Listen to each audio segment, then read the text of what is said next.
बिस्मिल्लाहिर्रहमानिर्रहीम। अस्सलामुअलैकुम। General news HD में खुशामदीद। मैं हूं आपके साथ आयशा अहमद। नजर डालते हैं आज के बुलेटिन पर।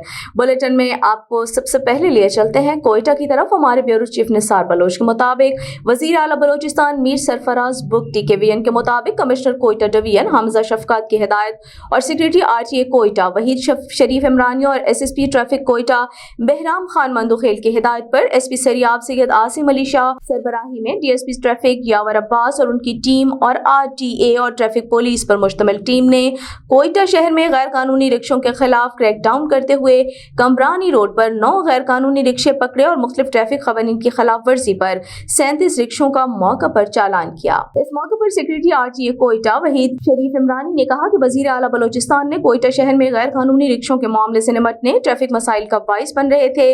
गैर कानूनी रिक्शों के खिलाफ रोजाना की बुनियाद पर क्रैकडाउन करके जब्त और जुर्माने आयद किए हैं। उन्होंने कहा कि रिक्शा मालिकान रजिस्ट्रेशन बुक और परमिट अपने हमरा रखें ताकि दौरान चेकिंग हुकाम को पेश किया जा सके। उनका यह भी कहना था गैर कानूनी रिक्शों को कम करने के लिए कार्रवाइयों को जारी रखा जाएगा, लिहाजा रिक्शा ड्राइवर ट्रैफिक कवायद और ज़वाबित की सख्ती से पाबंदी को यकीनी बनाएं। उनका कहना था गैर कानूनी रिक्शों के खिलाफ कार्रवाइयां जारी रहेंगी।